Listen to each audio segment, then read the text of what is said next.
Peut-être 4.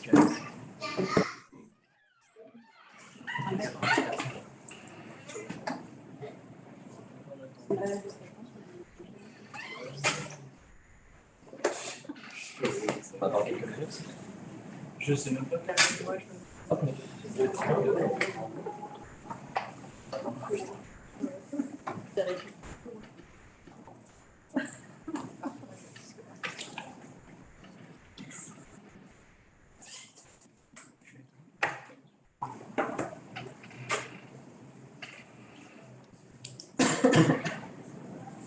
live tourné.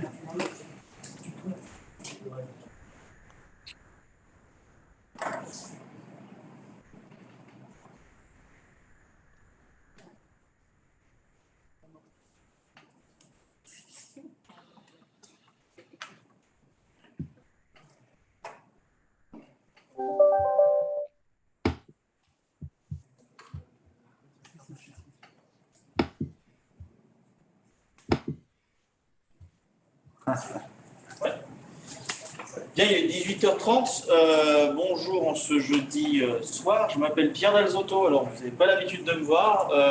Je suis le co-coordinateur de la chaire DOS Digital Organization and Society avec Fanny Rabouille, qui est habituellement la personne qui présente ça avec les élèves de l'association Jean Débat qui qui présenteront l'intervenant. Voilà, c'était juste pour vous faire un chaleureux message de bienvenue. Que la chaire Digital Organization and Society est vraiment heureuse et fière de continuer de soutenir les événements jeudi CEDOS et on pense que c'est vraiment quelque chose de nécessaire. Et je vais juste laisser tout de suite la parole à nos élèves qui ont organisé cette conférence et qui vont l'animer sous vos applaudissements réels et virtuels évidemment. Ils vont aussi présenter Thierry. Merci beaucoup. Donc, je me présente rapidement, Maxence du pôle conférence du coup de Jean Débat. C'est moi qui vais m'occuper aujourd'hui du coup d'animer cette conférence en compagnie de mon collègue du coup Redouane, responsable lui du pôle conférence de l'association. Déjà, merci beaucoup pour votre présence, les personnes qui sont là physiquement et les personnes qui sont là directement.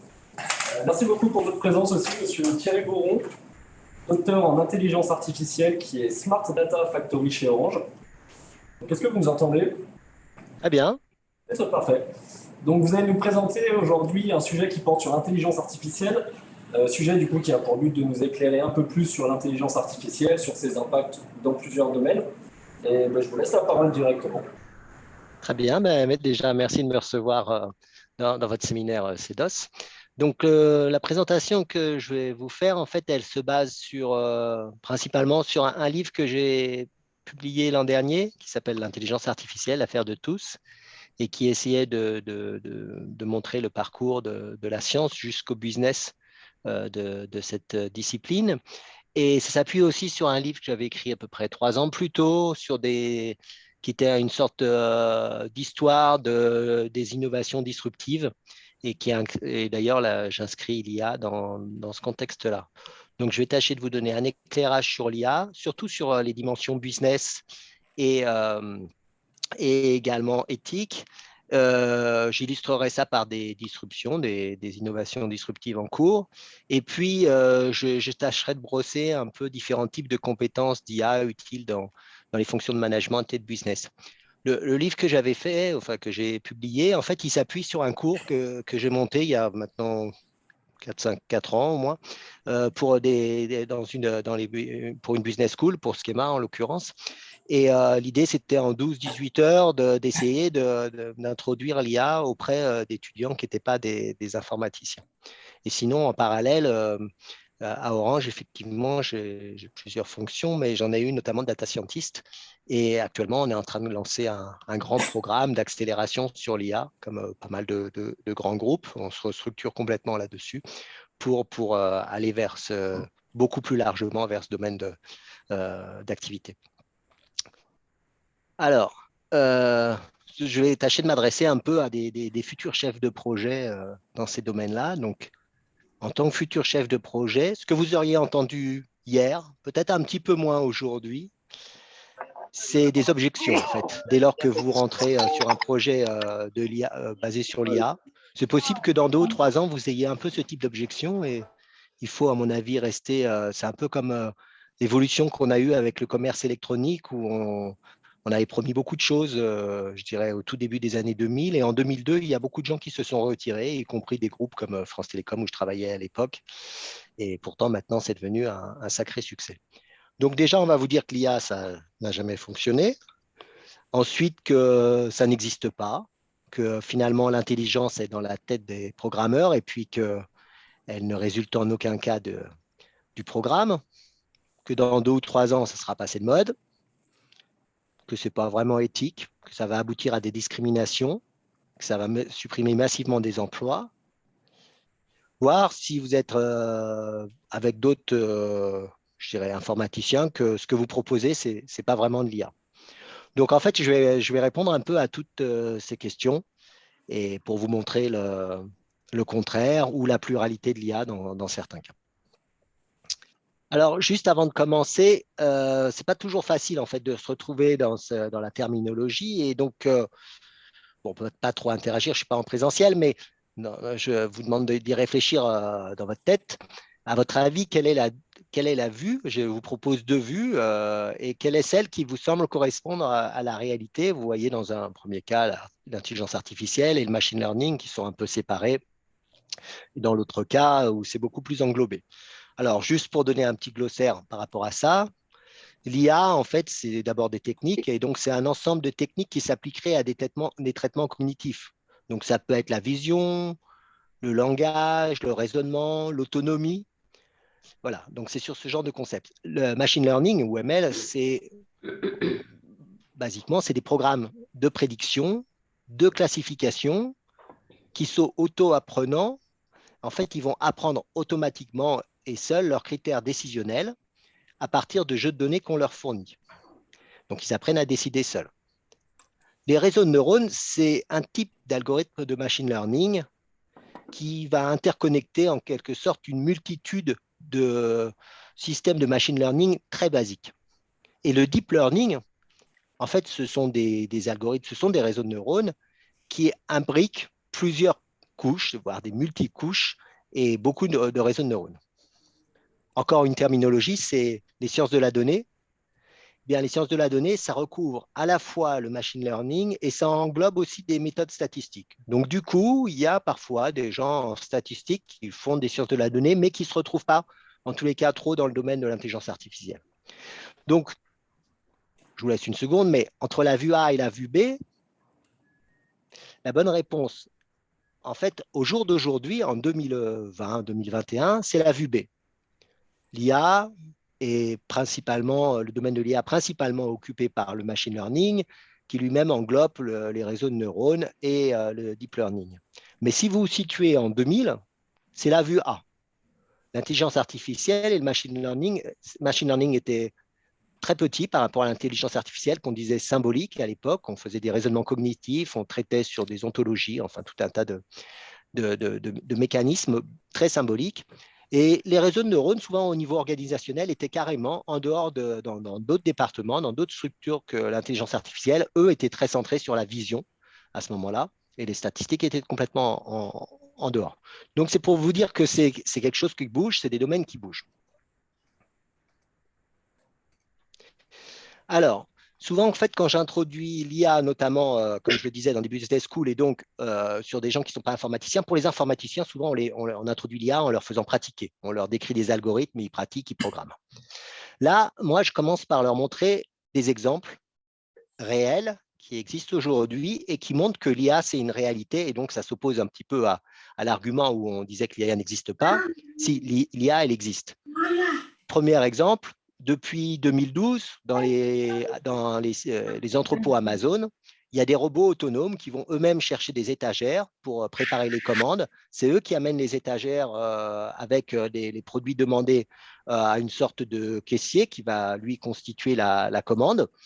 Et ils s'auto-organisent entre eux, et il y en a beaucoup maintenant, puisqu'il y a à peu près 150 000 robots autonomes de la sorte qui se déplacent dans les entrepôts d'Amazon. Donc, ils se déplacent librement, ils évitent les collisions, ils répondent un peu comme les taxis. Quand vous commandez un taxi, c'est eux qui se manifestent pour aller faire, je dirais, préparer une commande ou une partie de la commande.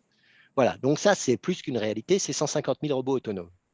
Si on va complètement à droite, on voit Waymo One, c'est une filiale de Google, le premier taxi autonome commercial, donc où vous pouvez payer sans chauffeur, vous montez derrière. Ça a été ouvert dans l'Arizona et maintenant, je pense que c'était fin 2019. Et donc, il y a des projets, je pense pour nous, on devrait en voir en 2024 pour les Jeux Olympiques entre Paris et Roissy. Donc ça, c'est une réalité aussi. Le robotaxi, il existe. Il y a pareil, des flottes qui sont commandées de plus de 100 000 véhicules. Ça arrive. Donc, pas encore trop en Europe, c'est plus à l'état de prototype, mais aux États-Unis, c'est déjà là. En dessous, vous voyez des sortes d'humanoïdes. Il y a des sortes de chiens, des sortes de personnes. Et là encore, donc on peut trouver sur le web. Hein, souvent, je montre des vidéos en fait pour illustrer tout ça. Et là, eux aussi sont sortis de leur labo. C'est une société qui est plus ancienne, hein, puisque ça date je crois que c'est venu avec le MIT vers 1992, puis 98. Ça a été racheté par Google, revendu. Maintenant, c'est une société japonaise. Bref, mais par contre, depuis un an, ils vendent un robot comme ça. Vous pouvez l'acheter. Il est sorti du labo. Bon, ça coûte cher, hein, ça coûte 75 000 $. C'est le prix d'une très belle voiture. Mais là encore, ça existe et voilà, ça ressemble au robot autonome que vous allez voir dans Star Wars. Tout en bas à gauche, il y a un événement qui a été essentiel en 2016, puis 2017. C'était le fait qu'il y a un jeu stratégique qui est beaucoup plus complet, qui est que le jeu d'échecs en termes de combinaisons possibles, qui est le jeu de Go. En Chine, ça représente l'intelligence. Le jeu de Go, c'est le raisonnement intelligent par essence. Et donc, un robot, enfin un ordinateur, a battu le champion du monde au jeu de Go, c'était AlphaGo. Il a battu le champion du monde. Alors d'abord en Corée, un des meilleurs champions du monde, puis le champion chinois. C'est tellement important que la retransmission télévisée a été interrompue par le gouvernement chinois au moment avant même quand ils se sont aperçus qu'il allait y avoir une défaite. Et surtout, ça a complètement ça a déclenché une réaction très importante en Chine où ils ont pris conscience de la puissance de l'IA et ils se sont mis à devenir un acteur essentiel dans le domaine et à investir très massivement. Dans le milieu, on a une expérimentation faite avec l'aide de Google par un indépendant qui, donc du coup, c'est l'écriture d'un livre assez poétique et en fait, ça se passe de la façon suivante. Il y a une caméra qui est embarquée, sur une voiture. Elle fait de la reconnaissance d'images. Elle entend des sons, elle interprète des dialogues, elle fait de la reconnaissance vocale.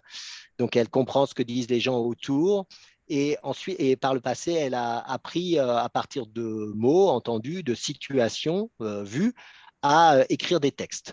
Donc, elle publie, elle écrit automatiquement un ouvrage au cours d'un road trip de la voiture et cet ouvrage a été ensuite publié.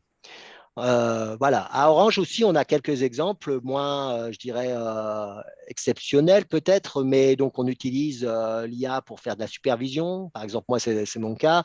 On a des data centers avec des milliers d'ordinateurs.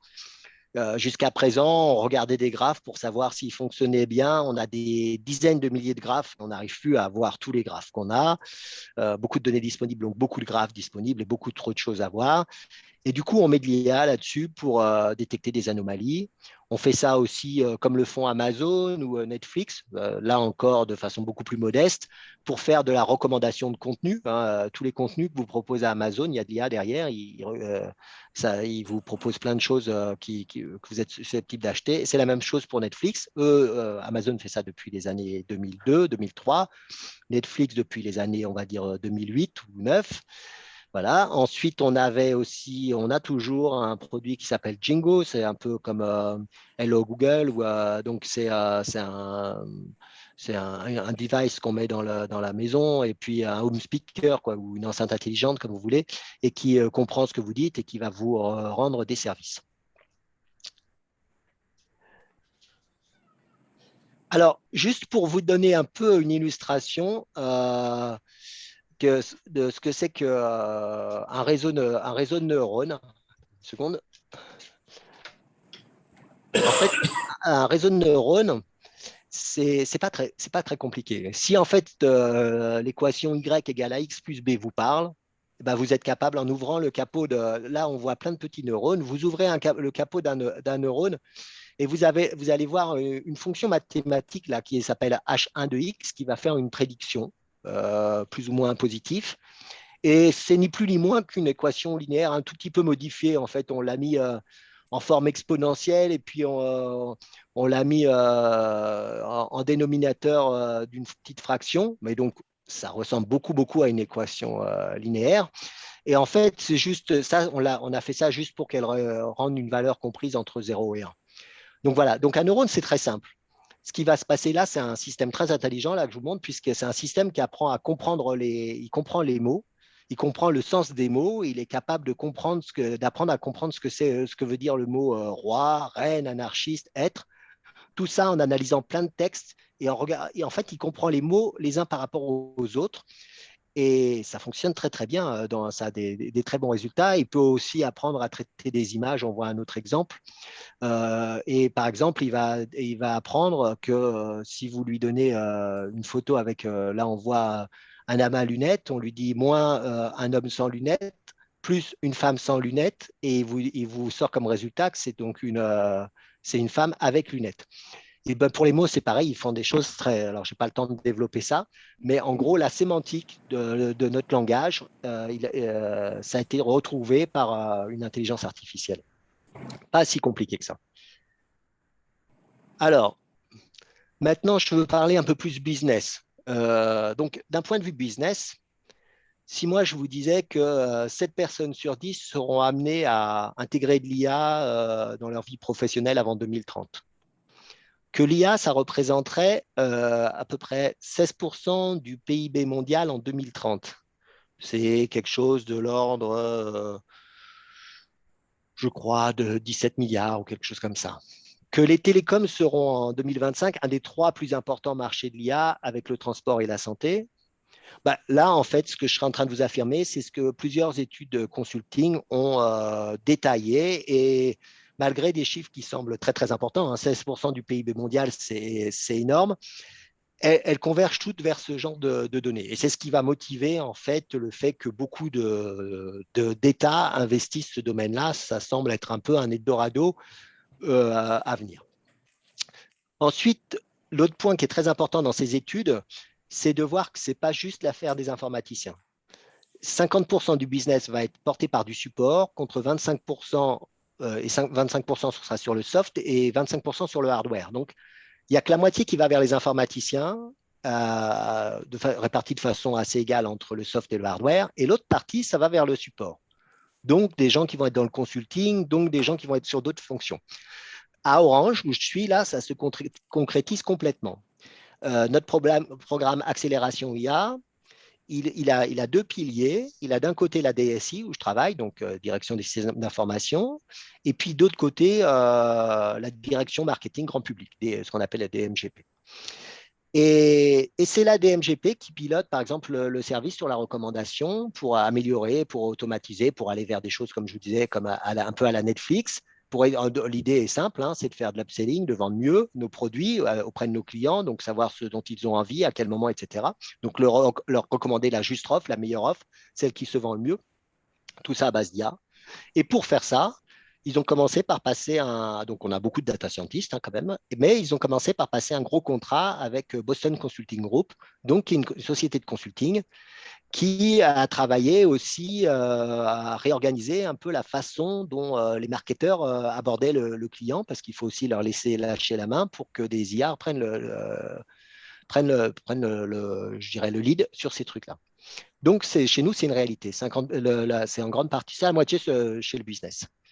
Ensuite, ça va concerner énormément de secteurs d'activité. Donc, bien sûr, on pense au transport, santé, télécommunications, mais il y a aussi la défense qui est très, très largement en revue, l'aérospatial, digital marketing, agriculture, l'éducation. Donc, c'est très, très large. Et de par cette envergure, on parle souvent de révolution industrielle, de nouvelles révolutions industrielles. Ce n'est pas de l'industrie, en fait, si ce n'est qu'on automatise, etc., mais c'est du service avant tout, mais qui touche à peu près tous les secteurs d'activité. C'est ça, c'est là que c'est ce qui fait l'ampleur de l'IA actuellement. Alors, on va vous dire que ça, bon, je vous ai montré des exemples comme quoi c'était une réalité, comme quoi ça marchait, mais il y a quand même des réticences sur l'IA et puis il y a une certaine explication à ça. Donc moi, j'en fais depuis les années 85, 86, j'ai découvert ça assez tôt. Et en fait, il y a eu plusieurs vagues successives où on a pensé que l'IA allait tout résoudre, un peu comme je suis en train de vous le présenter là. Et puis ça ne s'est pas avéré être le cas. Donc l'IA, ça apparaît dans les années 56, 55, et jusqu'au tout début des années 70, on pense qu'on va apprendre, on va savoir faire des systèmes qui apprennent, qui peuvent faire de la traduction, qui comprennent le langage, qui peuvent résoudre des problèmes, qui peuvent nous battre aux échecs, etc. Ça s'est avéré pas du tout le cas. C'est le cas maintenant, mais ce n'était pas le cas en 70. Donc, il y a eu une période au moins au niveau industriel, pas tant au niveau recherche, mais au niveau industriel, les années 70 jusqu'au tout début 80, voilà, l'industrie n'y croyait plus. Et pourtant, c'est là qu'il y a eu pas mal de choses de faites dans ces années-là en termes de recherche. Et à partir des années tout début 80, il y a eu une deuxième vague où on a cru que ça y est, l'IA allait arriver. Donc, c'est le Japon qui s'est pas mal emparé du sujet, qui a vu là une révolution pour reprendre le lead sur les ordinateurs. À l'époque, on avait des ordinateurs très spécialisés. Ils se sont dit un ordinateur basé sur de la logique, sur du raisonnement, donc on parlait de programmation logique, va prendre le lead par rapport à ce que font les Américains. Et donc, il y a eu tous les systèmes experts où on a décrit tout le savoir-faire à partir de règles, de bases de connaissances. Et là encore, arrivé fin des années 80, tout début 90, il y a eu une déception au niveau industriel. En fait, dans le meilleur des cas, les systèmes arrivaient à faire aussi bien que nos experts, mais jamais mieux. Et c'était très compliqué d'écrire ces systèmes à base de connaissances. Voilà, ensuite période industrielle qui a retombé. Et puis c'est reparti en 2012-2013 parce qu'il y a eu notamment dans les algorithmes de machine learning, en fait, en gros, ils apparaissent, enfin ils se développent, on va dire, ils se développent à partir du début des années 2000, mais jusque dans les années 2012, en fait, le résultat, c'est de l'ordre, voilà, ils réussissent à classer des images dans 70% des cas, et puis on plafonne sur 70, 72%, donc sur de la classification, de la prédiction. Et il y a des gens il y a des concours pour classer des images, etc., pour challenger des solutions. Et les gens vont ressortir une solution inventée plus tôt, dans les années 85, mais pas déployée au niveau, je dirais, avec envergure et pas vraiment déployée. Ils vont réutiliser des solutions de deep learning et il va y avoir un saut quantitatif. Ils vont arriver à 70-80% de réussite. Et puis, donc, les gens, voilà, notamment aux États-Unis, ils ont compris qu'à ce moment-là, il y avait quelque chose. Il y avait des algorithmes plus puissants qui arrivaient à dépasser les seuils d'avant. Et maintenant, on est à 80. Et dans les années 2015, pour la classification d'images, nous, on fait à peu près 5% d'erreurs, 4-5% d'erreurs, les humains, quand on classe des photos. On nous donne 1000 catégories, vous devez classer ça en chien, chat, voiture, etc. Vous allez faire 4-5% d'erreurs. Eh bien, à partir de 2016, les ordinateurs sont mis à faire mieux que nous. Donc, en gros, ils ont un système de vision qui est plus performant que le nôtre. Ils reconnaissent mieux les choses, ils suivent mieux les choses que nous. Ils sont plus forts pour ça, pour cette sorte d'intelligence visuelle. Et c'est pour ça que les voitures autonomes, elles utilisent beaucoup ces systèmes-là. Donc, voilà, tout ce qui est traitement de l'image, la détection de cancer, tout ça, voilà, tout s'est enchaîné après. Il y a plein de domaines où l'IA devient plus performante que nous. Donc, voilà, moi je dirais que cette fois, c'est la bonne vague parce que c'est la première fois que l'IA nous dépasse. Ensuite, l'autre point, c'est que par exemple, quand il y a eu le jeu de Go, en 2015, on a demandé aux experts quand est-ce que vous croyez que l'IA, elle va battre l'homme au jeu de Go, qui était donc le jeu stratégique le plus important, enfin vu comme le plus difficile. Ils ont dit ouais, pas avant 2024, 2025, les experts même. Et en 2016, c'était déjà battu. Donc, ça va beaucoup. Les résultats obtenus, ce qui est très, très rare, vont plus vite que prévu. La voiture autonome, c'est pareil. Quand on regardait, c'était annoncé pour les années 2020. Fin de 2019, ils ont sorti le service commercial. Donc, pré-commercial d'abord, puis commercial ensuite. Donc, ça va plus vite que prévu. Et c'est ce qui a affolé aussi un petit peu les gens et qui ont mis certaines craintes par rapport à des questions éthiques, c'est que voilà, il y a des résultats qui étaient atteints et qui n'étaient pas, voilà, on ne prévoyait pas le fait que ça aille si vite. Donc moi, ce que je fais, en fait, ce que je pense qui est bien par rapport au potentiel de l'IA, c'est de se tenir informé sur les records et parce que ça permet de voir à quelle vitesse on avance. Alors, pour aborder l'IA sous un angle business, je dirais moi, j'aborde ça de plusieurs façons. D'une part, je regarde les prévisions de marché au niveau macroscopique. Donc, souvent, ce que je dis, c'est que voilà, c'est des sociétés de consulting, genre McKinsey, Tractica, PricewaterhouseCoopers. Ces sociétés-là, elles ont des prédictions qui convergent. Je vous ai donné quelques chiffres là, voilà, 13 milliards à l'horizon 2030 de valeur créée. Donc, ça, c'est une première composante. Ensuite, il y a et elle s'appuie sur la chose suivante. Des innovations avec des nouveaux services. Donc, elles essayent d'évaluer ça. C'est pas facile. Hein, c'est vraiment pas facile de trouver la valeur de nouveaux services. La deuxième pan est beaucoup plus facile, c'est l'automatisation. C'est ce que je vous disais sur la supervision des ordinateurs, sur des tâches que voilà, on va automatiser comme on automatisait avant les chaînes de voitures, sauf que typiquement les robots mobiles dans Amazon, hein, la construction l'établissement d'une commande. Donc ça, c'est beaucoup plus facile de calculer. Vous regardez ce que vous investissez, vous regardez le coût opérationnel que ça occupe actuellement et vous faites l'équation. Celui-là est assez facile à calculer. Et le troisième, qui est beaucoup plus difficile à calculer, mais qu'ils prennent en compte, c'est le temps libéré. On perd du temps typiquement, on perd du temps dans les bouchons. Si vous avez une voiture autonome, et là encore, ça commence à être une réalité. Hein, même, bon, je ne rentrerai pas dans le détail, mais même les Tesla commencent déjà à être autonomes. Donc, il y a différents niveaux, hein, mais elles ont déjà atteint un niveau 2, 3, et le niveau vraiment important, c'est le niveau 4. En gros, si vous devenez passager de votre propre voiture, vous avez du temps, soit pour lire vos mails, soit pour faire des divertissements.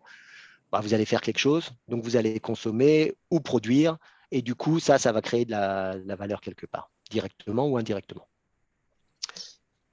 Voilà. Après, je dis attention parce que jusqu'en 2023, le coût de transformation et plus les investissements versus la valeur créée, ça dégage pas vraiment de la valeur. Donc, si votre société, c'est plutôt à mon entreprise que je devrais dire ça parce que des fois, on a un peu ce comportement-là. Là, on fonce sur l'IA. Mais je vous le dis, on a fait pareil sur le commerce électronique en 2000.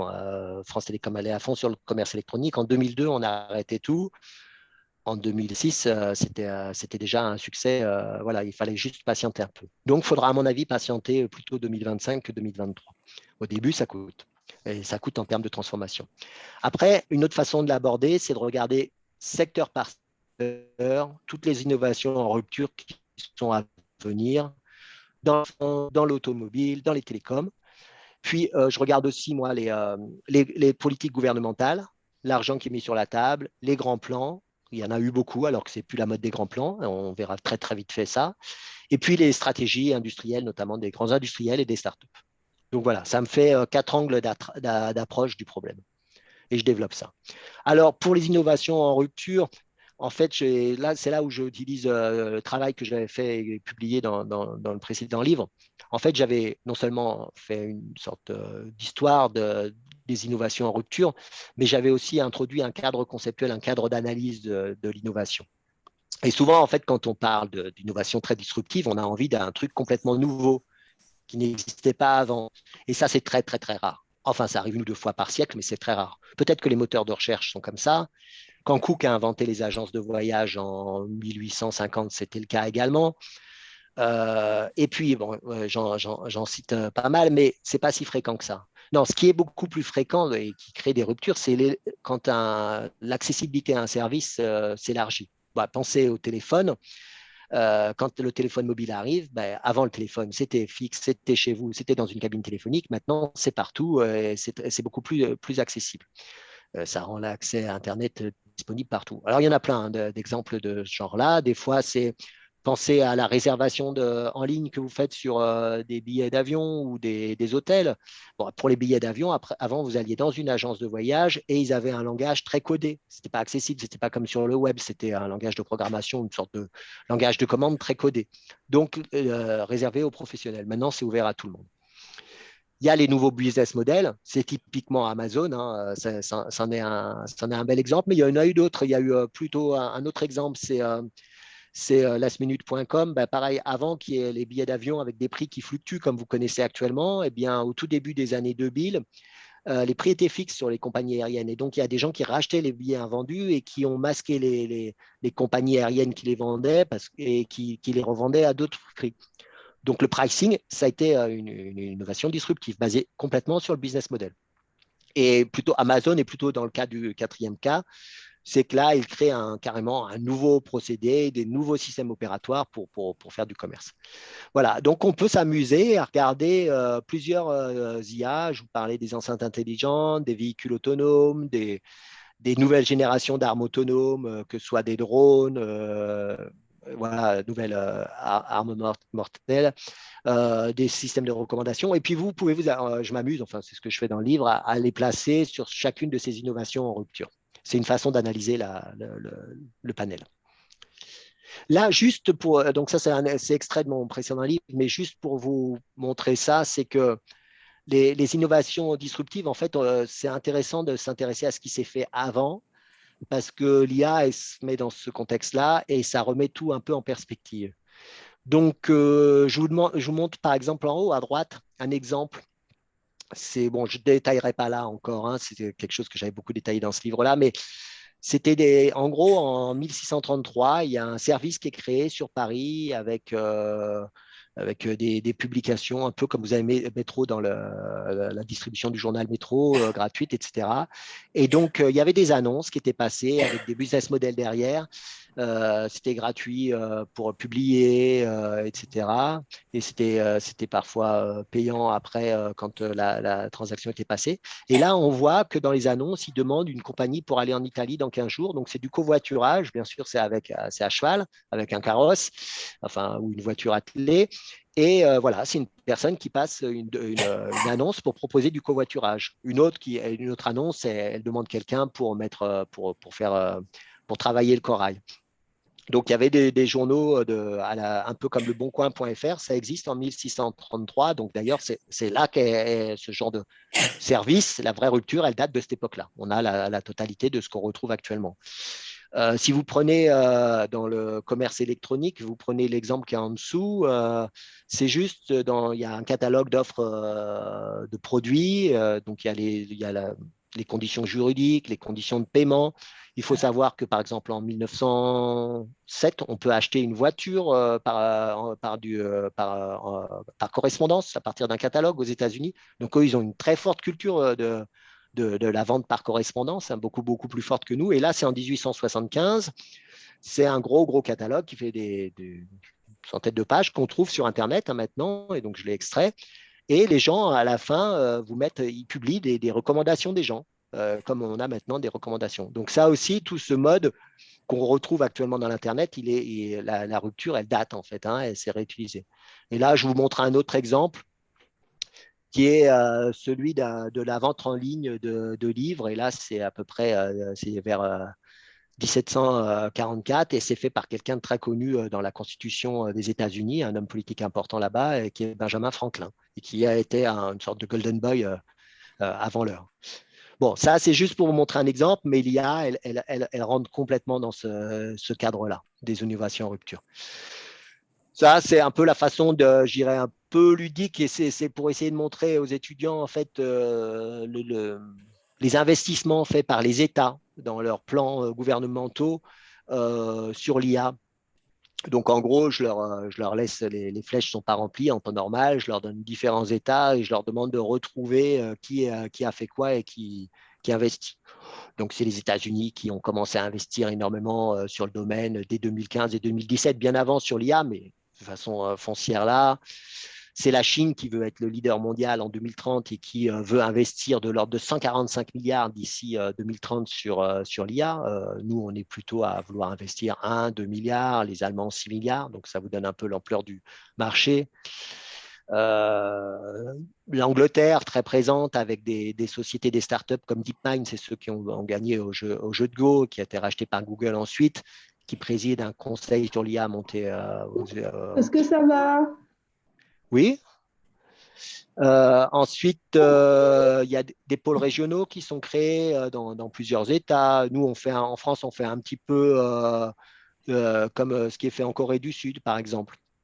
Voilà, donc là, l'idée, c'est juste de montrer à travers quelques chiffres assez forts au niveau macroéconomique quelles sont les stratégies de l'État. Et une fois encore, ce qui était très rare, tous les États se sont mis, enfin très rare depuis, moi j'ai connu ça à la fin quand il y avait l'Union soviétique, quoi, mais depuis le début des années 90, je ne voyais pas trop des plans comme ça. Et maintenant, on est revenu sur des plans à 5 ans ou 5-10 ans avec des investissements massifs sur ce domaine-là. Donc, les États se sont vraiment emparés de ça. Donc, il y a une bonne raison, c'est que c'est censé, alors je ne vous l'ai pas mis là dans les slides, mais c'est censé booster en fait la croissance économique de certains États, de ceux qui vont réussir à tirer de la valeur de cette industrialisation de 1, 2 et parfois plus que 2 points au niveau de la croissance annuelle. Donc, ça représente beaucoup. Bon, là, on est dans une période, ça, c'est des chiffres qui dataient, qui étaient faits avant le Covid.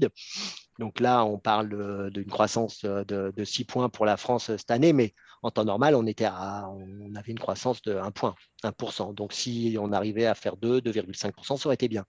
Il faut savoir que lorsqu'il y a eu la bulle Internet, on avait en France des croissances qui atteignaient les 3-4% quelques années. Et les États-Unis ont été près d'une dizaine d'années à 5% avec l'Internet.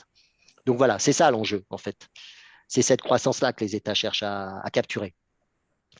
Et il y a d'autres acteurs qui sont très, très, très importants là-dessus et qui sont même les leaders. C'est donc au niveau des GAFAM, bien sûr, avec Google, Amazon en tête. Mais il y a aussi en Chine quelques licornes. Là, j'en ai cité 3, SenseTime, ByteDance et Mexet. Je ne sais pas s'ils sont rentrés, ils devaient rentrer sur le marché des actions. Je ne sais pas s'ils sont rentrés actuellement, ça avait été retardé. C'est eux qui ont été un peu blacklistés par les Américains, mais la bonne raison, à mon avis, c'est que, notamment sur SenseTime, c'est que, en fait, ils sont très, très forts. Très forts, ils ont beaucoup de données, ils ont des résultats scientifiques très forts, ils gagnent les concours, ils font des publications avec le MIT, tout ça, donc ils sont aussi très présents au niveau scientifique.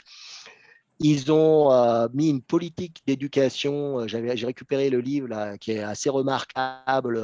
Ils enseignent l'IA dès le lycée. Moi, je trouve qu'ils ont mis la barre très très haut, peut-être un peu trop haut. D'ailleurs, on me disait que les étudiants avaient du mal à suivre en mathématiques, mais ça ne m'étonne pas. Je veux bien qu'ils soient forts, mais quand même, c'est très très haut. Mais voilà, ils ont lancé ça. Ils ont fait 40 expérimentations sur des lycées. Non, ils investissent massivement et c'est vraiment des acteurs à suivre. Et ils ont plein de données avec des choses qui sont parfois borderline, hein, tout ce qui est reconnaissance des personnes, toutes les caméras de surveillance, etc. Mais bon, ils ont beaucoup d'atouts pour réussir malgré tout. Et donc ensuite, souvent, ce que je fais, c'est que j'aborde après avoir fait ce panel sur le business, hein, avec ces différents angles, les 4 angles que je vous ai introduits très brièvement, je déploie ensuite toute la partie risque. Il y a des mythes en fait à casser au niveau business pour pas que les gens s'opposent à ce que vous développez un business là-dessus. Et puis, plus on connaît le sujet et plus on peut discerner les risques réels de risques qui seraient plus médiatiques, on va dire.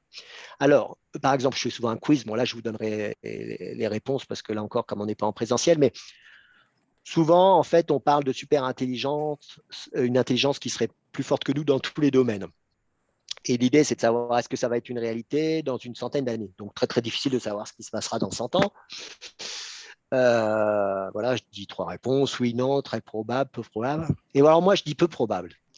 Je dis peu probable pour la raison suivante. Alors déjà, en fait, les intelligences que je vous ai montrées là dans l'exemple des top 10, c'est des intelligences qui sont spécialisées. Donc, depuis la fin des années 60, au début des années 70, on a arrêté d'essayer de faire des intelligences globales qui seraient comme nous, mais en super fort sur tous les domaines. Donc, en fait, ce qu'on fait, c'est des intelligences qui sont fortes dans un domaine, une voiture autonome. Mais la voiture autonome, c'est pas elle qui va jouer au jeu de Go et c'est pas elle qui va être le robot dans Amazon. Ce sont des intelligences séparées. Et ensuite, actuellement, il n'y a pas d'intérêt business à aller vers ce développement d'une intelligence générale. C'est-à-dire que voilà, ce serait plus difficile, ce serait plus coûteux et il n'y a pas d'investissement là-dedans.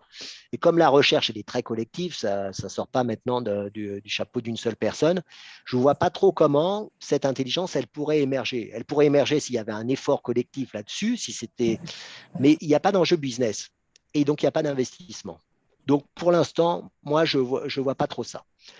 Ensuite, ce qui n'empêche pas les intelligences d'être plus performantes que nous sur certains domaines, comme la vision ou d'autres domaines.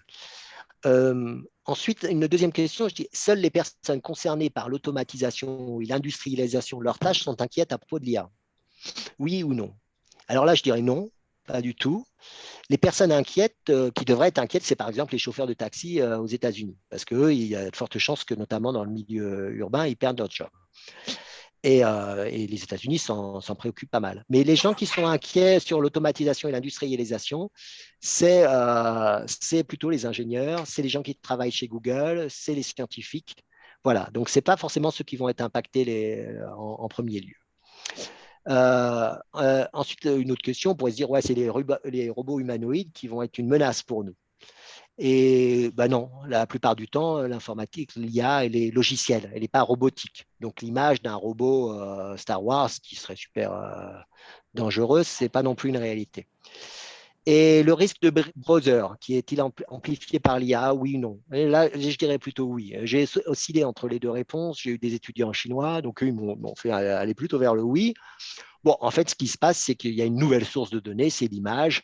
Donc, c'est la reconnaissance faciale. Donc, voilà, c'est comme avant, sauf qu'on a des données en plus qui sont sur tout ce qui est traitement d'image, reconnaissance faciale de l'image, éventuellement des traitements possibles de faire du traitement sur des données génétiques, des choses comme ça. Donc, une puissance accrue. On est sinon dans la même problématique que précédemment. Voilà, dans le livre, en fait, moi, du coup, par rapport à tout ça, j'ai essayé de classifier les différents risques qu'on avait en IA. Il y en a qui sont très propres au système intelligent autonome. Par exemple, au niveau de la défense, en fait, ce qui est en train de se passer, c'est que, notamment avec les drones autonomes, les véhicules autonomes, on peut réutiliser des solutions ils réutilisent des solutions open source qu'on trouve, qui ont été développées dans le grand public et qui sont réutilisées pour des fins militaires. Et on ne peut rien faire contre. Je dirais, elles sont disponibles. Vous et moi, on peut les utiliser. C'est mis en disponibilité, c'est de l'open source. Et c'est fait normalement pour faire des systèmes de vision pour des voitures, mais ça peut aussi servir si vous avez un drone et que vous voulez traquer quelqu'un et reconnaître quelqu'un. L'arme n'est pas plus dangereuse, je dirais, certainement moins dangereuse même que des armes nucléaires. Mais ce qui change, c'est d'un point de vue business, c'est beaucoup, beaucoup plus accessible que le nucléaire. Donc, ça veut dire peut-être que si on monte une équipe avec une trentaine d'ingénieurs ou une centaine de personnes, on arrivera à faire quelque chose. Dans le nucléaire, ce n'est pas le cas.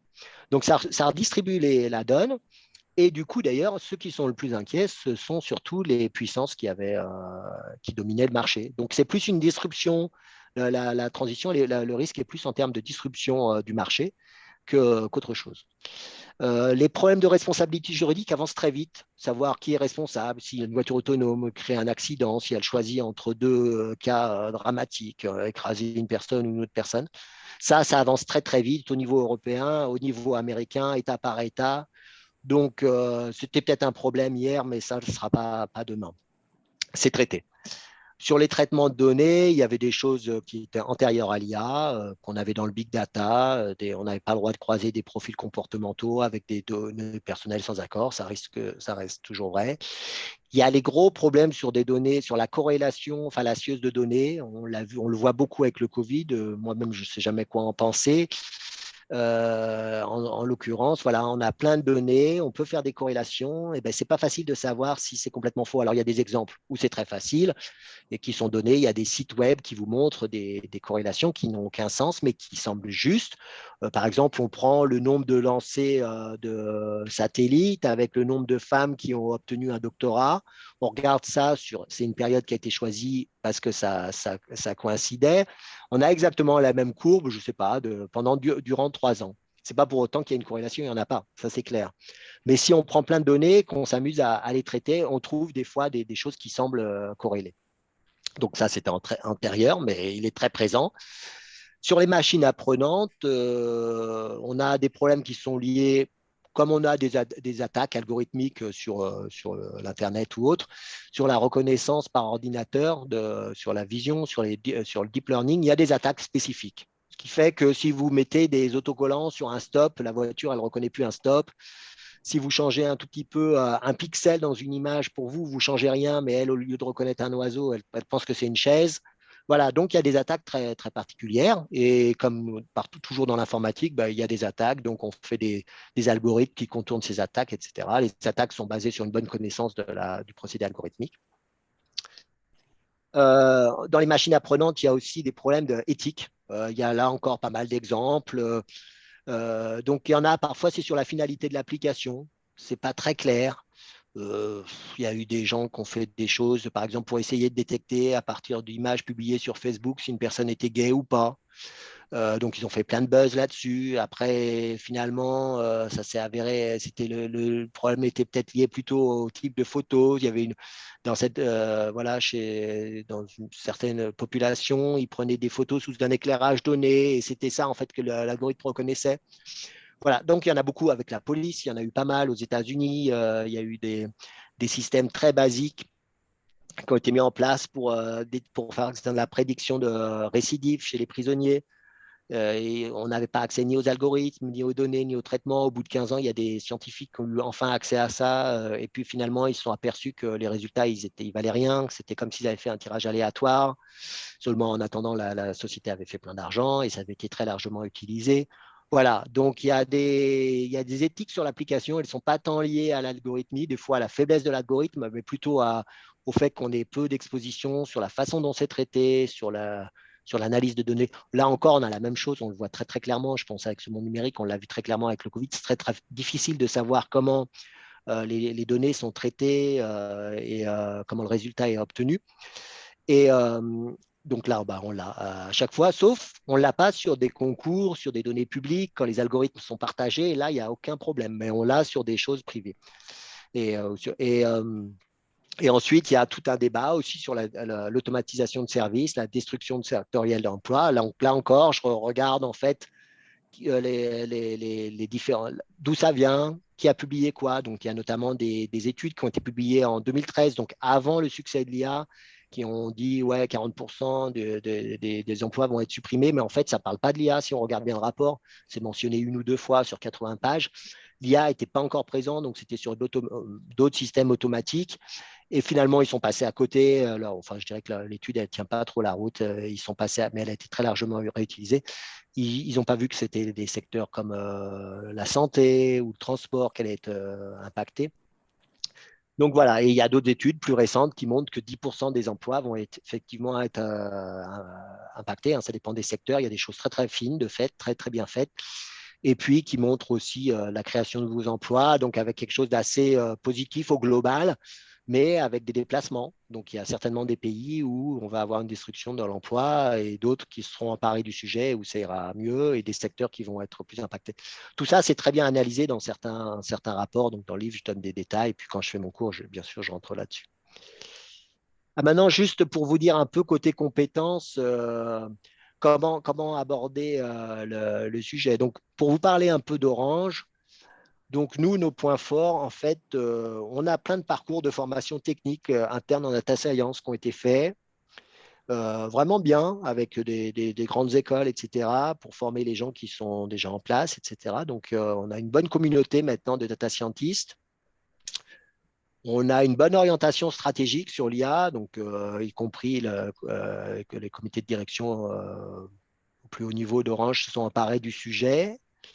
Et puis, on a réorganisé, c'est ce que je vous disais un peu, ou je ne sais plus si je l'ai dit, mais là, on est en train de se réorganiser complètement pour s'aligner sur les enjeux Data IA à partir du 1er novembre. La direction où je serai, elle s'appellera Data IA. Elle est focalisée là-dessus. Et je ne sais pas combien on sera, mais peut-être 300 personnes, 400 personnes qui dans le SI, seront focalisées là-dessus. Il y en a d'autres ailleurs.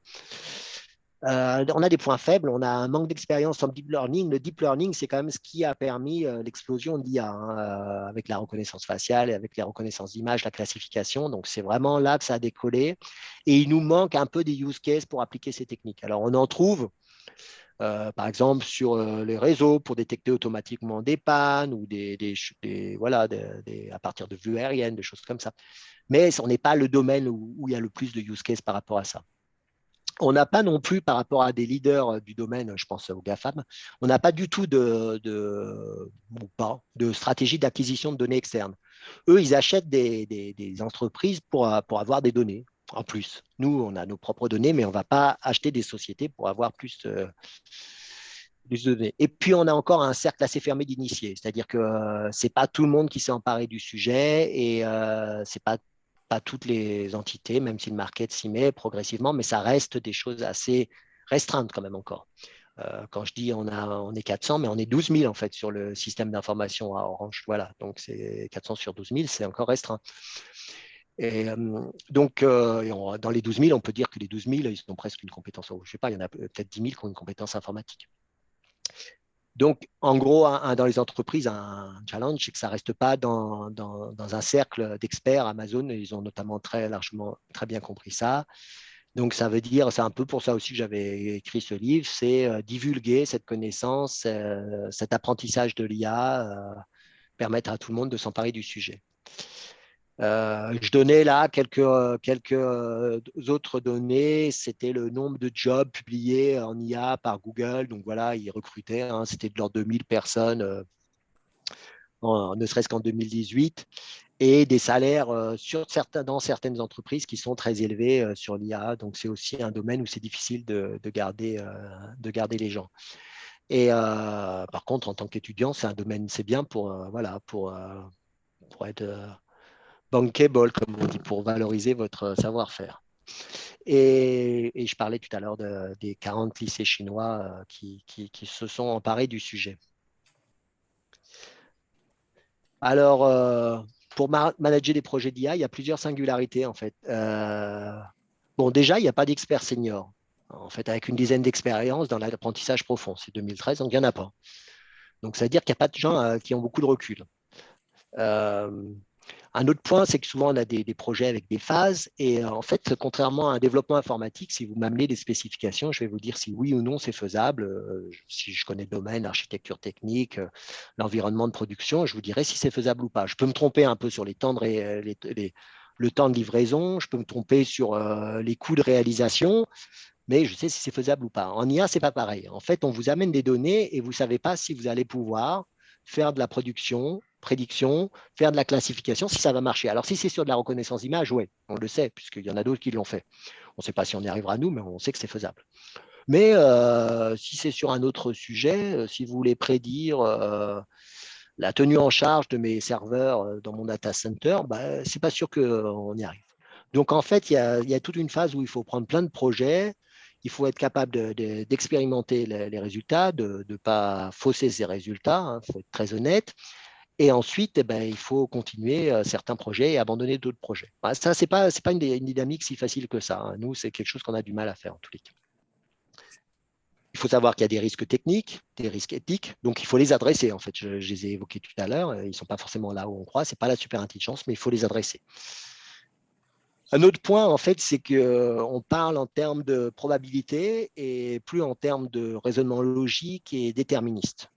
Et si je vous dis qu'il est très, très peu probable que les enfants à l'école maternelle se contaminent avec le Covid, eh ben, il faut croire cette probabilité. Il ne faut pas aller raisonner sur mais ils sont proches l'un de l'autre et peut-être s'ils se contactent.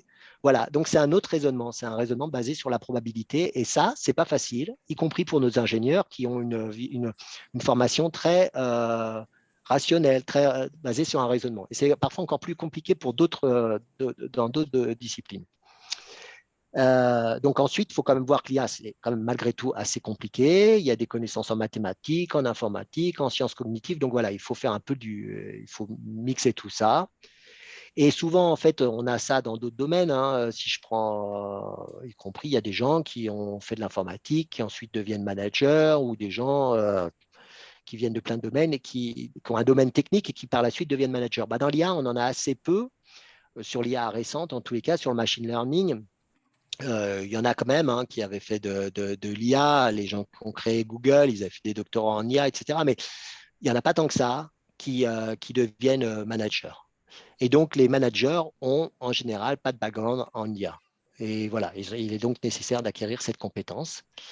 Et voilà, donc un des enjeux, c'était un peu ce que je cherchais à faire. C'était une introduction par rapport à mon livre. Et maintenant, il y a beaucoup de formations qui commencent à poindre pour des exécutifs, pour se former aux pratiques de l'IA, comprendre l'IA, savoir challenger vos interlocuteurs.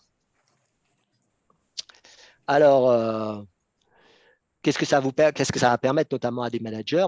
Déjà d'avoir une idée concrète de la question, matérielle, le mieux c'est opérationnel, s'ils ont des exemples opérationnels c'est encore mieux.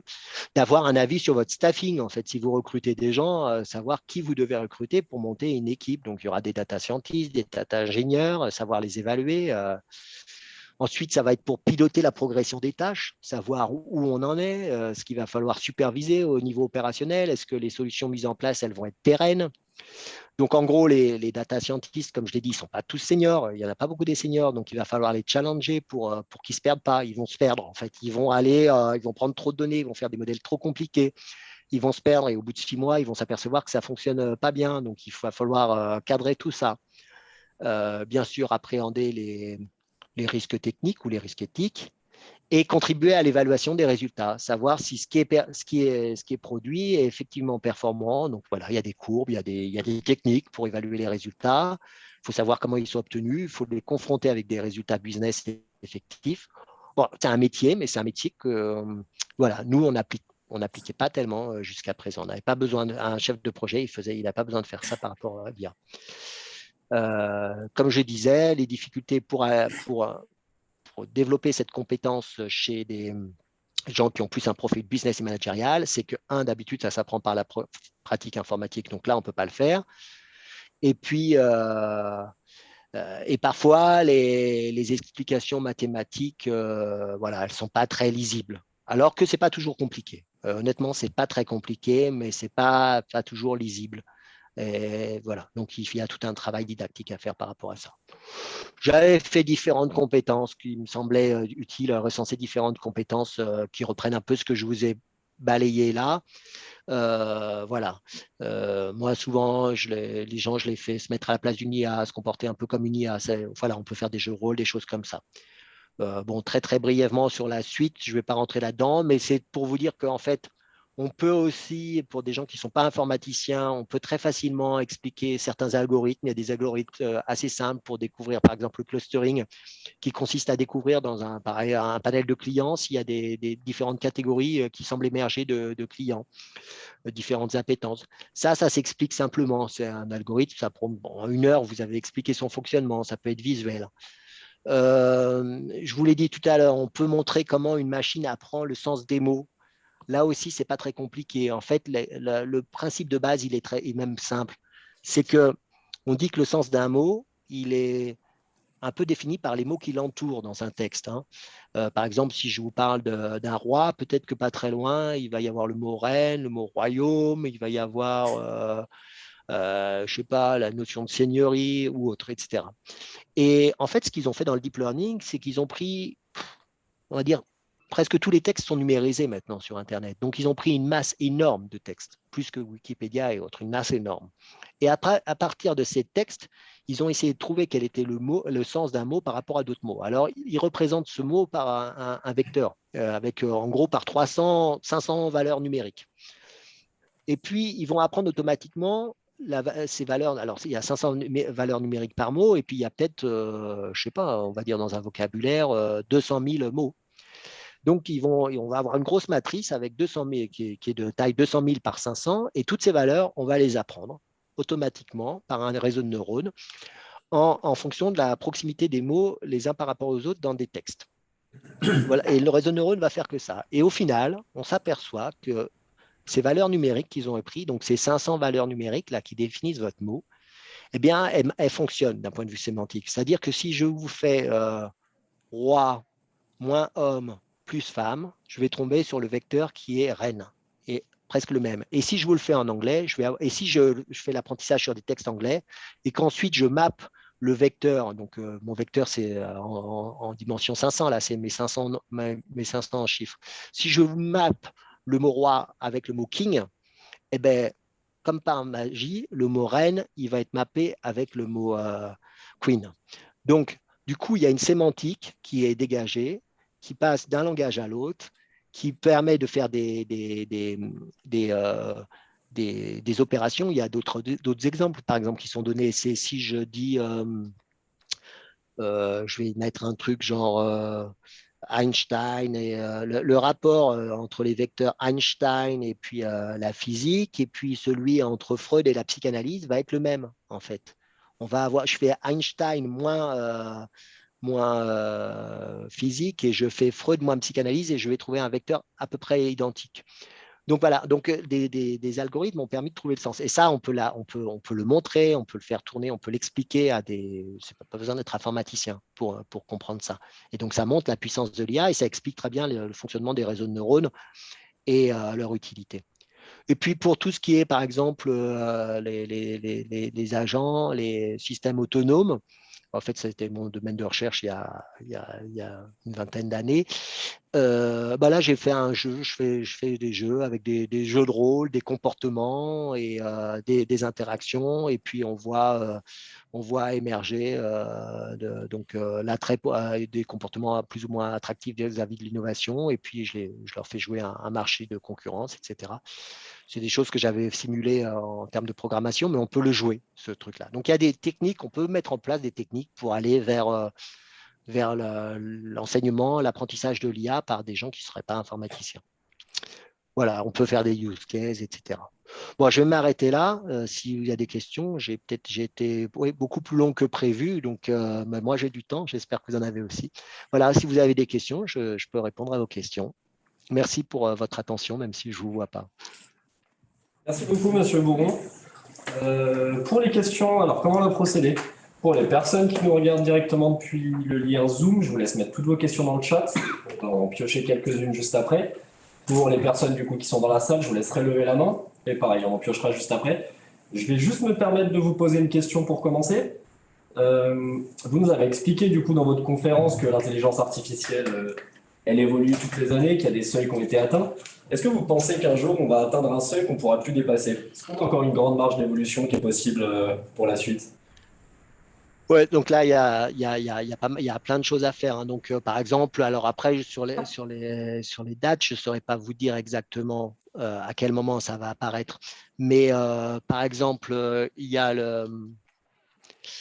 tout ce qui est, on va dire, l'écriture d'un roman. Là, on a vu tout à l'heure un exemple, mais de textes plus construits, c'est un peu surnaturel hein, quand on lit le roman que j'ai évoqué. Oui, on parle des années 40. Bon, les voitures autonomes, ça va continuer à se développer, mais là du coup, la présence de voitures autonomes, vraiment de façon très, très largement étendue, c'est probablement dans les dans les années, on va dire, d'ici 10 ans, ça devrait commencer à être beaucoup plus étendu, hein, avec notamment sur autoroute, etc., avec des systèmes où vous pouvez carrément laisser la place à votre… Alors, au début, ça va se développer, par exemple, ça, c'est par niveau. Hein. Niveau 4, c'est dans une région donnée, mais la région est grande. Hein. C'est genre, c'est San Francisco, quoi. C'est surtout San Francisco. Donc, ça pourrait être toute la banlieue parisienne. Donc, le niveau 4, il est prévu d'ici moins de 10 ans. Après, le niveau 5, qui serait des voitures complètement autonomes avec le droit d'aller partout. Bon, ça, c'est difficile de prévoir quand ce sera, mais donc il y a encore des challenges là-dessus. Donc, dans les autres domaines qui sont, alors par exemple, c'est aussi sur tout ce qui est traitement, par exemple dans la santé, il y a tout ce qui est personnalisation des traitements. Aujourd'hui, il faut voir que forcément, quand vous allez en pharmacie, le médecin vous a prescrit quelque chose qui est un peu personnalisé, puisqu'il a ciblé en fonction de la maladie et quand même de votre poids, de votre taille, de certaines connaissances. Mais les médicaments eux-mêmes ne sont pas produits de façon personnalisée. Donc, du coup, ça va, comment dire, ça c'est notamment avec toutes les données génétiques et ils avaient fait pas mal de prélèvements, notamment au UK là-dessus. Et ils avaient lancé un grand programme qui s'est interrompu, mais je crois qu'ils ont un tiers de la population, peut-être ils ont les données génétiques d'un tiers de la population sur l'ADN. Et donc là, pareil, il y a toute une transformation du secteur de la santé avec des contenus personnalisés, quoi. Vous allez en pharmacie, vous prenez un truc qui est fonction de votre ADN. Alors, ce sera des grandes catégories, ça ne va pas être pour vous particulièrement. Mais je crois qu'on dit que l'efficience des médicaments actuellement, c'est 30-40% seulement. En fait, c'est pas fait pour vous, quoi. C'est fait pour tout le monde, en fait. Hein. Donc, il y a vraiment plein de domaines qui sont en passe de se développer.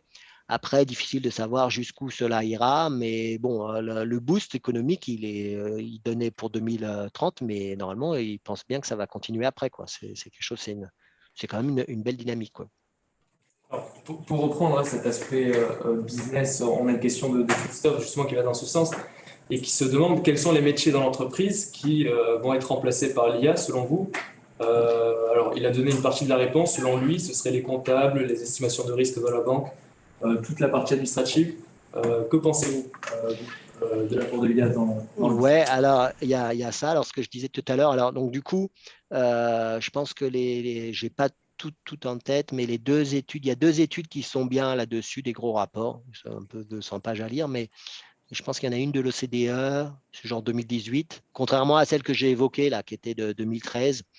Il y en a deux vers 2018-2019, ouais, 2018-2019. Donc, elles disent qu'à peu près, c'est 8%, à peu près 8-9% la destruction d'emplois. Dans des secteurs tels que de mémoire, donc dans le secteur aérospatial, par exemple, il y a des transformations assez importantes. Oui, ce qui est important quand même, c'est que l'automatisation, je vous donne les chiffres de tête, hein, elles ne sont pas à 1% près. Globalement, on est à 25% d'automatisation des tâches dans pas mal de secteurs. Et avec l'IA, là, en 3-4 ans, on va passer à 40-45%. Donc, il y a une grosse automatisation des tâches. Nous, si je prends l'exemple d'Orange, donc comme je dis, on fait les systèmes très importants, là où il va y avoir, alors il n'y a pas forcément de destruction d'emplois, mais malgré tout, les call centers. Call center, ça coûte super cher. Quand vous appelez un call center parce que votre téléphone ne marche pas, c'est à peu près 5 € de la minute. Donc, c'est pour ça qu'il y a des répondeurs, un peu des systèmes automatiques qui essayent de vous rerouter, beaucoup de choses en ligne, c'est pour éviter ce coût-là. Malgré tout, il y a des call centers. Et là-dessus, les systèmes d'IA, ils comprennent bien. C'est un truc qui va bien fonctionner. Enfin, tout le monde n'y arrive pas, mais c'est quelque chose qui fonctionne bien. Donc ça, effectivement, c'est des métiers qui vont… alors, il y aura encore quelques call centers quand l'IA n'aura finalement pas réussi à résoudre le problème ou cibler le problème, mais je pense qu'ils vont traiter une grande partie en amont, ils vont traiter une grande partie des tâches.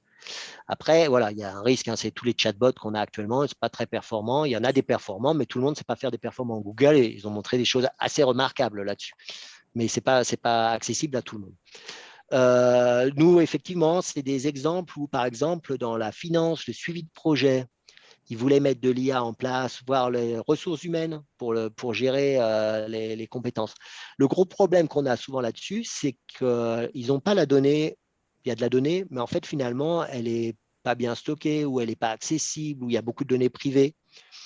Donc, en fait, souvent, un préalable, c'est déjà d'avoir, je veux dire, si votre comptabilité, elle se base sur beaucoup d'approximations, admettons, vous voulez savoir quels sont les projets qui ont des chances d'aboutir versus ceux qui ont des chances d'échouer, quel risque, vous voulez prédire le coût des projets, tout ça. L'IA, elle marcherait très, très bien si vous avez des bonnes sources de données. C'est-à-dire que si les projets précédents, vous avez effectivement bien renseigné les dates de lancement du projet, les dates d'arrivée du projet, si les chefs de projet n'ont pas un peu triché sur les dates, s'ils n'ont pas attendu d'être sûrs que leur projet allait aboutir avec succès avant de le lancer, retarder le lancement, si les comptes de ROI, les retours sur investissement sont exacts ou pas, s'ils ont été mis à jour. Là, c'est plus un problème de données. Alors, il y a peut-être des entreprises qui sont très carrées sur ces données. Nous, ce n'est pas le cas. On n'est pas super carré. C'est plutôt un domaine qui reste un peu approximatif. Après, dans la finance, dans les banques, tout ça, ils utilisent déjà très, très largement l'IA, hein, ça c'est clair. Quand on a fait Orange Bank, il y a beaucoup d'IA qui a été mis dedans pour essayer d'automatiser au maximum les services.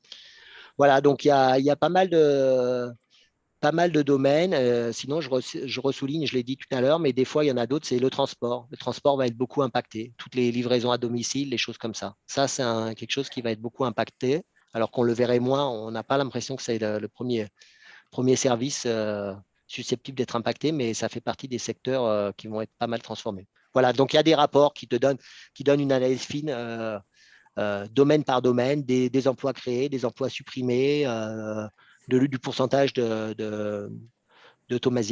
d'automatisation, etc. Merci pour votre réponse. On va juste prendre une question du public. Je vous laisse la poser directement, monsieur. Oui, merci Thierry Pianazotto. Alors, je suis coordinateur de la chaire qui organise ces conférences. Donc, j'en profite au passage pour remercier les mécènes. Donc, c'est le groupe NJ et le groupe TC qui nous permettent de faire ça.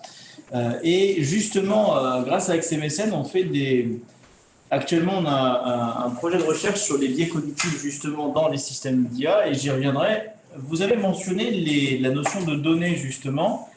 On sait que tous les humains ont des biais cognitifs et justement, les systèmes d'IA vont renforcer ou reproduire ces biais-là. Est-ce qu'aujourd'hui, à votre connaissance, il y a des systèmes qui arrivent à détecter justement les biais dans les données et de faire un warning? On peut peut-être imaginer un système d'IA qui dit attention, tes données n'ont pas d'objectivité au regard des statistiques connues et du coup elles sont biaisées, on ne peut pas fonctionner avec. Est-ce que c'est quelque chose d'envisageable, quoi?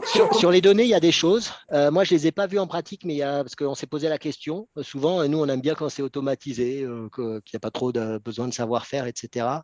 Et il y a quelques outils qui existent déjà, qui cherchent à détecter effectivement des biais dans les données. Je ne sais pas trop comment ils marchent. Typiquement, il y a des biais qui sont durs hein, dans les exemples que j'ai en tête, qui sont un peu connus. Par exemple, il y a eu on en connaît à plusieurs. Il y a eu des biais, par exemple, sur la reconnaissance faciale, je pense sur un des iPhones, peut-être le 10, quand il est arrivé en Chine, enfin dans le monde asiatique, finalement, pour l'identification faciale, il marchait très mal avec les profils asiatiques. Ce qui s'est passé, vraisemblablement, c'est qu'en fait, ils ont appris avec des images de taille normale, on va dire, qui n'étaient pas prises par un téléphone, avec une population qui avait une bonne distribution, avec des Asiatiques, etc. Et à la compression d'images, il y avait de la perte d'informations. Et pour le mobile, ils travaillent sur des images compressées. Et donc, ils ne s'en sont pas aperçus, en fait. Ils avaient un bon panel d'images, et ils ne se sont pas aperçus que la perte d'informations était plus importante sur des profils asiatiques de par l'algorithme de compression. Donc, il y a des biais, des fois, qui sont vraiment pas triviaux à identifier. Il y en a d'autres qui sont, à mon avis, voilà, qui sont plus masqués parce que ça manque de transparence. Donc ça, c'est un des autres points, moi, que je souligne souvent en entreprise, et on a du mal à l'avoir. Hein, c'est de dire aux gens quels sont moi, je n'ai pas de cas trop à risque actuellement, mais de savoir exactement c'est quoi les données que vous allez utiliser, c'est quoi l'algorithme, c'est quoi vos résultats, etc. Souvent, en fait, ce qui est fait aussi, c'est de reproduire. Hein, quand on met un peu notamment en open source ou qu'on rend les données un peu publiques, si des gens arrivent à réutiliser ça, ils vont détecter ces biais. Voilà, donc il y a quelques outils, mais je les connais pas bien. Je les ai pas vus de façon opérationnelle, on va dire. Et c'est des outils qui sont plus sur les biais, effectivement, dans la donnée. Donc sinon, l'analyse, ouais, on tâche de la faire manuellement pour l'instant. Mais c'est sûr que c'est pas top. Alors, je vous remercie pour votre réponse. Je suis désolé pour les questions, on ne va pas pouvoir aller plus loin parce qu'on a été pris un petit peu par le temps. Donc, on tenait déjà à vous remercier, Monsieur Bourreau, pour votre participation, pour le temps que vous avez pris. C'était vraiment très intéressant et je pense que toutes les personnes pensent la même chose. Je pense qu'on peut vous applaudir d'ailleurs parce que c'était vraiment... Merci. On remercie aussi du coup toutes les personnes qui nous ont regardé directement sur place, toutes les personnes qui étaient présentes à distance aussi. Et on vous souhaite une bonne soirée et puis on espère vous revoir pour la prochaine conférence. Ok, ben merci bien. Et puis, Merci. voilà, s'il y en a qui veulent se lancer dans la lecture, eh ben, je serais heureux d'échanger avec eux. Merci. Au revoir. Merci beaucoup, Monsieur Bourreau. Merci, au revoir.